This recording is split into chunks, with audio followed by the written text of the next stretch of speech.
Assalamualaikum warahmatullahi wabarakatuh. Perkenalkan, kami dari kelompok 6 ingin mempresentasikan tugas pertemuan 2 yang beranggotakan saya, Sri Mulyani, Ilham Taufik Akbar, sama Rehan Rasyad Aryawan. Etika individu dan kelompok serta diskriminasi kerja. Diskriminasi telah menjadi sumber utama ketidakadilan, karena dalam diskriminasi kelompok-kelompok tertentu, mereka terkecualian. Bahkan mereka kehilangan hak-hak dasar tertentu seperti pekerjaan, kesehatan, jaminan sosial, dan pendidikan. Perlu diketahui, bahasa juga memainkan peranan penting dalam diskriminasi, yaitu prasangka negatif, nada menghina, sindir-menyindir, dan kekuasaan sewenang-wenang. Ada banyak frase yang mengekspresikan diskriminasi, namun tidak banyak yang menyadarinya. Salah satu yang dapat dikatakan diskriminatif ialah ketika seorang mendapat gelar pekerjaan yang di atas bersikap semena-mena terhadap bawahan dengan melarang hak yang di luar pekerjaan. Namun, ada upaya untuk menghentikan diskriminasi, yaitu adanya jaminan penghormatan terhadap hak-hak melalui hukum. Diskriminasi tidak boleh terjadi dalam masyarakat. Satu komunitas di mana kita harus belajar untuk memiliki koeksistensi sehat dan damai. Untuk memahami dan menerima perbedaan yang timbul dari keragaman budaya, salah satunya diskriminasi dalam bentuk apapun, tidak pernah hilang, namun dapat dihentikan dengan pemberian edukasi dimulai dari keluarga, sekolah, tempat kerja, transportasi, perdagangan, usaha, beberapa lembaga olahraga, dan lain-lain. Dan juga memberikan kesadaran kepada orang lain akan dampak dari diskriminasi ini dengan menekankan bahwa kita semua sama-sama manusia, tidak ada perbedaan. Next. Definisi etika diskriminasi pekerjaan. Etika adalah ilmu yang membahas perbuatan baik dan perbuatan buruk manusia, sejauh yang dapat dipahami oleh pikiran manusia.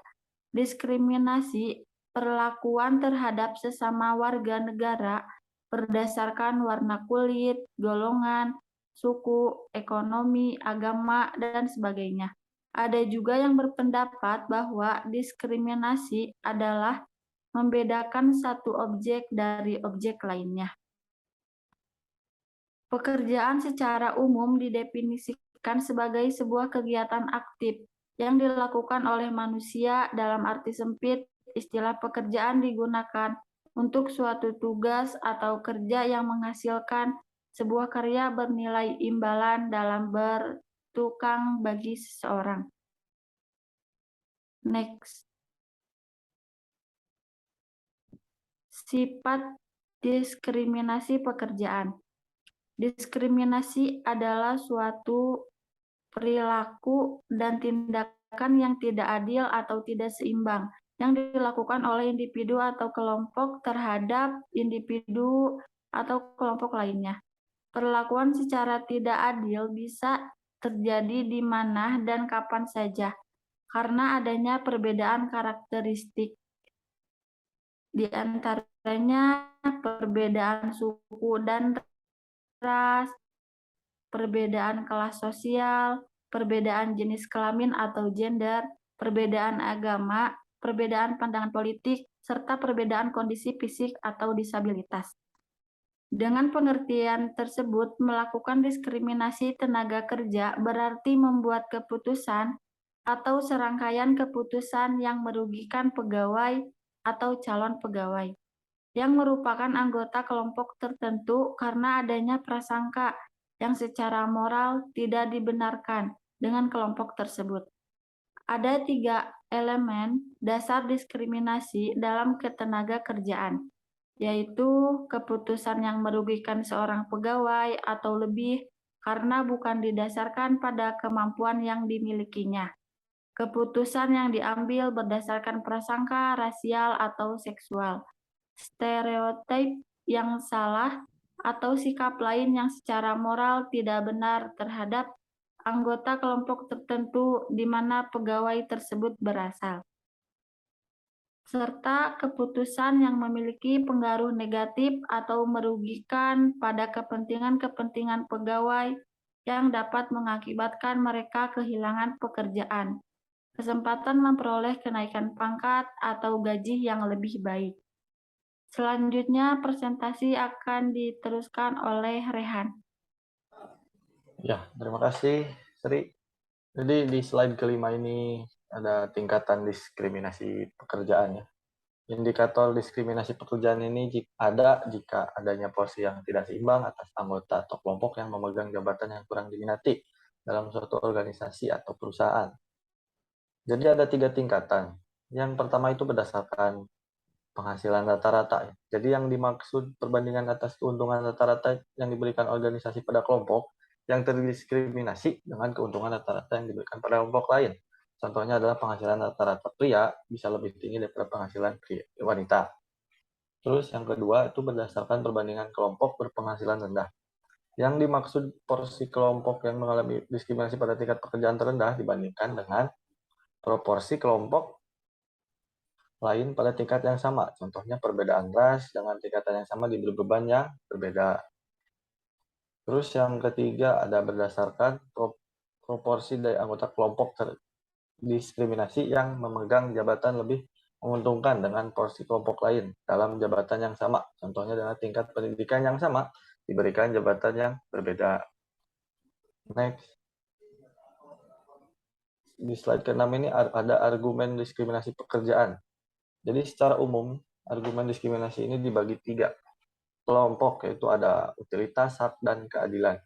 Argumen utilitas sendiri ini adalah terhadap ras dan seksisme yang didasari pada gagasan bahwa orang produktif secara optimal jika diberikan pekerjaan sesuai dengan kemampuan masing-masing. Contohnya, seseorang yang mampu dan berani berbicara di depan banyak orang maka cocok menjadi guru dan lain sebagainya.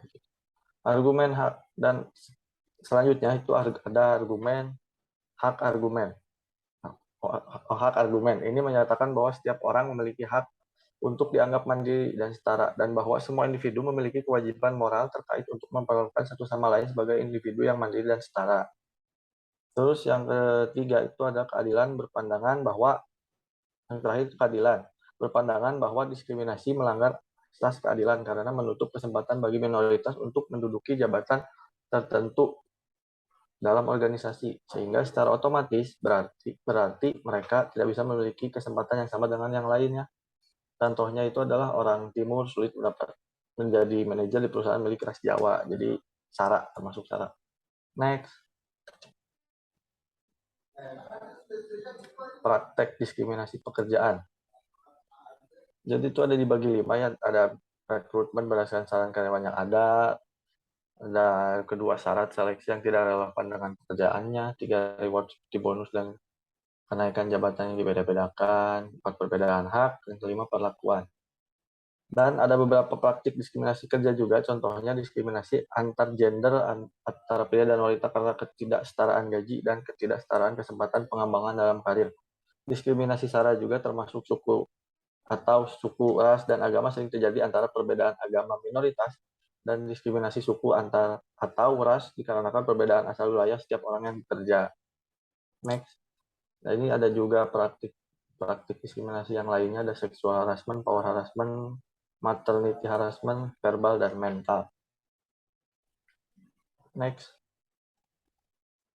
Dan di sini ada tindakan afirmatif. Tindakan afirmatif itu adalah upaya mengembangkan pendekatan sistematik untuk membuka peluang pendidikan, pekerjaan, bisnis bagi individu yang berpotensi dan kebetulan menjadi anggota kelompok yang mengalami diskriminasi kronis dengan tujuan menciptakan masyarakat jadi lebih adil, sebuah masyarakat di mana kesempatan seorang tidak dibatasi oleh ras dan jenis kelamin. Jadi tindakan afirmatif ini adalah seperti untuk menekan angka diskriminasi dalam pekerjaan.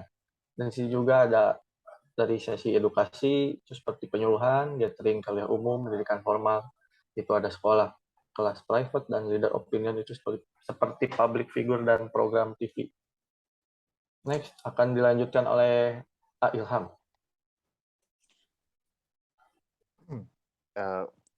Baik, terima kasih untuk Rehan dan Sri gitu ya di awal untuk pembukaan dan isinya. Kemudian di sini akan saya lanjutkan mengenai dari pandangan secara keseluruhan mengenai etika dan diskriminasinya.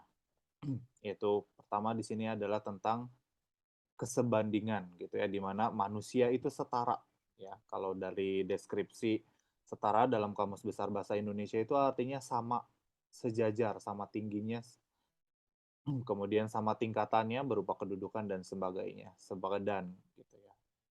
Nah, dalam hal ini diantaranya itu adalah kesetaraan politik ya, bahwa semua masyarakat itu memiliki kedudukan politik yang sama.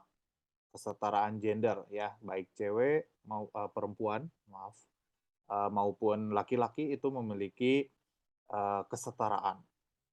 Kemudian ras juga demikian ya, mau ras kulit putih, kulit hitam, Asia, Barat, dan lain sebagainya juga itu sama rata.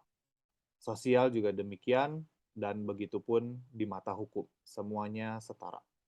Program nilai sebanding diawali dengan memperkirakan nilai setiap pekerjaan terhadap suatu organisasi. Jadi di sini kesetaraan akan dianggap sama berdasarkan nilai dari kemampuan individu tersebut sesuai dengan seleksinya.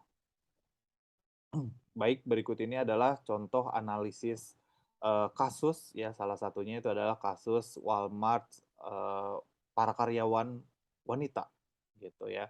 Bahwa Walmart ini adalah salah satu perusahaan yang didirikan oleh Sam Walton pada tahun 1962.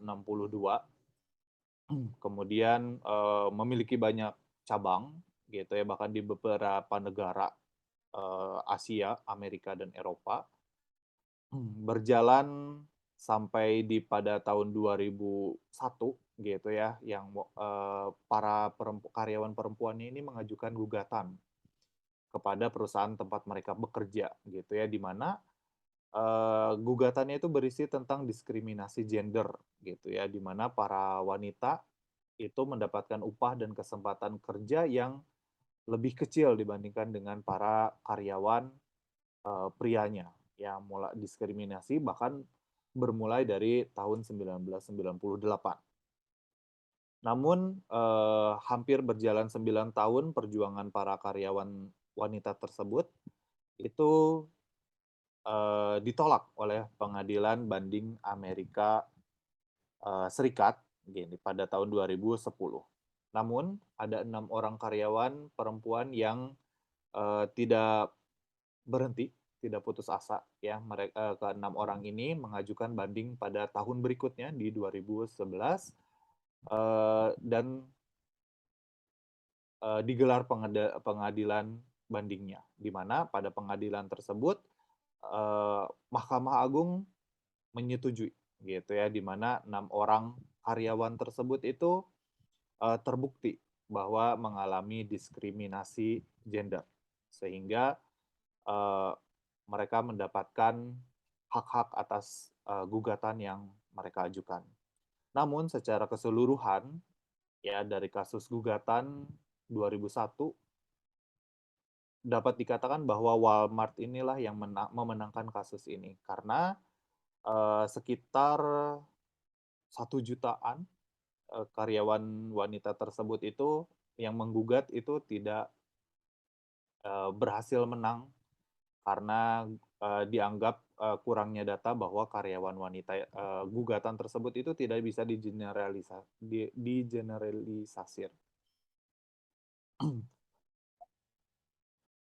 Kemudian berikut kesimpulannya, yaitu di mana berbicara tentang diskriminasi itu erat sekali hubungannya dengan etika. Manusia sebagai makhluk berakal yang memiliki kemampuan untuk berpikir dan merasakan menggunakan kecerdasan otak dan hati sebagai perasa emosi.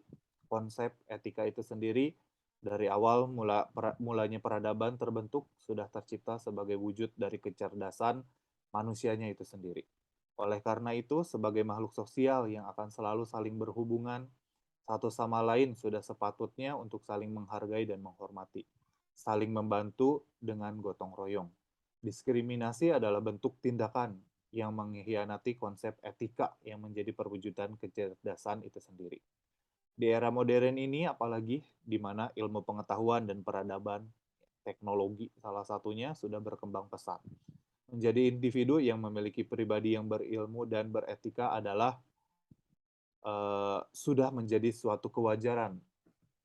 Diskriminasi dalam dunia kerja yang sudah menjadi seperti budaya turun-temurun sudah sepatutnya dihilangkan demi kesejahteraan dan keadilan dalam kehidupan bermasyarakat di era modern ini. Mungkin sekian itu yang bisa kelompok 6 kami Ilham, Rehan, dan Sri bisa presentasikan. Terima kasih dan selamat malam.